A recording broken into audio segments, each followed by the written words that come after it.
Caríssimos irmãos e irmãs, vamos mergulhar na liturgia do 25º domingo do tempo comum. O que fazemos com os bens que Deus nos confiou? Não se trata apenas de dinheiro, mas de dons, talentos, responsabilidades, tempo e oportunidades. Tudo que temos é dom de Deus, e um dia teremos que prestar contas de como administramos esses bens. Na leitura de Amós, capítulo 8, de 4 a 7, o profeta levanta a voz contra a ganância dos poderosos que exploram os pobres.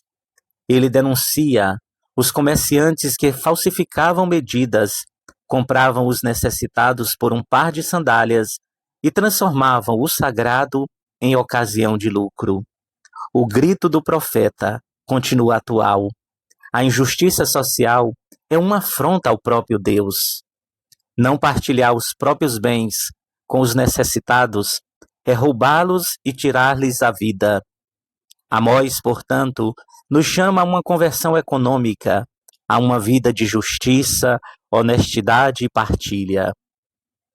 O Salmo 112 nos lembra que Deus não é indiferente às dores do povo.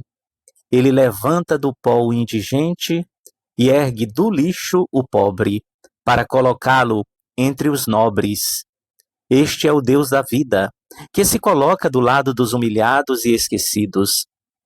Se servimos ao Senhor, também nós devemos ter essa sensibilidade, usar os bens não para explorar, mas para levantar quem caiu.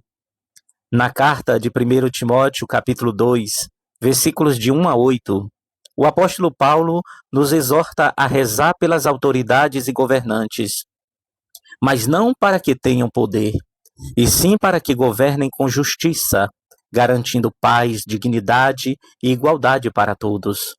O apóstolo deixa claro: quem recebeu uma responsabilidade pública ou privada terá que prestar contas diante de Deus. Um governante justo é como a sombra de Deus sobre a terra, mas se for corrupto, é peso de opressão para o povo e condenação para si mesmo. Nossa oração deve ser acompanhada de testemunho. Não podemos desejar justiça e viver de corrupção ou de indiferença. Agora chegamos ao ponto alto da liturgia. Jesus, no Evangelho de Lucas, capítulo 16, de 1 a 13, nos apresenta a parábola do administrador infiel. À primeira vista, parece estranho. Como o Senhor pode elogiar alguém desonesto? Mas o Evangelho é claro. Jesus não elogia a desonestidade, mas a prudência. O administrador, diante de uma crise, ele soube agir com rapidez e inteligência para garantir o seu futuro. Jesus nos provoca.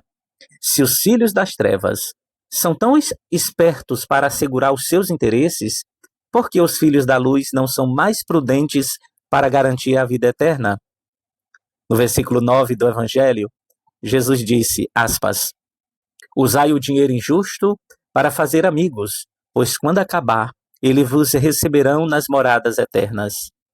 Aqui aparece a palavra mamon, que no original aramaico significa mais do que dinheiro. Mamon é o sistema de riquezas injustas que dominam e escravizam o coração humano.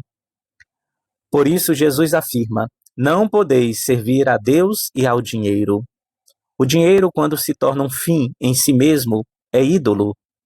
A verdadeira riqueza é quando se usa os bens para o bem comum, porque o apego gera dependência. Mas quando usado como meio, pode ser convertido em ponte de amor, em instrumento de solidariedade e de vida nova. É importante lembrar que o pão que guardas pertence ao faminto, a roupa que escondes pertence ao nu, o dinheiro que acumulas é do necessitado.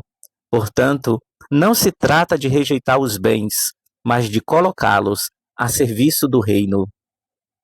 Caríssimos irmãos e irmãs, a palavra de Deus hoje nos lembra que tudo que temos, sejam muitos ou poucos bens, dons materiais ou espirituais, não é propriedade absoluta nossa, mas a administração que o Senhor nos confiou. Por isso, somos chamados a ser administradores responsáveis, que sabem usar cada dom recebido para o bem e para a glória de Deus. Essa responsabilidade inclui também a coragem de denunciar a corrupção e qualquer forma de injustiça, porque onde há mentira e exploração, ali se ofende a dignidade do próximo e o próprio Criador. Ao mesmo tempo, devemos cultivar a honestidade em nossas atitudes diárias, desde as pequenas escolhas até as grandes decisões, pois é na fidelidade ao pouco que se prova a fidelidade ao muito. As riquezas, que muitas vezes são vistas como causa de divisão, podem e devem ser transformadas em instrumentos de caridade. Quando partilhadas com generosidade, tornam-se pontes de fraternidade que aproximam os corações, promovem justiça e testemunham que Deus é o verdadeiro Senhor de nossa vida. Quero concluir recordando a vida de São Francisco de Assis. Ele nasceu rico, herdeiro de muito dinheiro, mas compreendeu que não podia servir a dois senhores. Escolheu a pobreza evangélica e transformou tudo em amor. Despojou-se dos bens para se revestir de Cristo e assim encontrou a verdadeira liberdade. Seu testemunho ecoa no Evangelho de hoje. O dinheiro pode escravizar, mas quando colocado a serviço do próximo, nos conduz à vida eterna. Senhor, dá-nos um coração desapegado, capaz de usar os bens deste mundo para semear a justiça. Livra-nos da tentação da idolatria do dinheiro.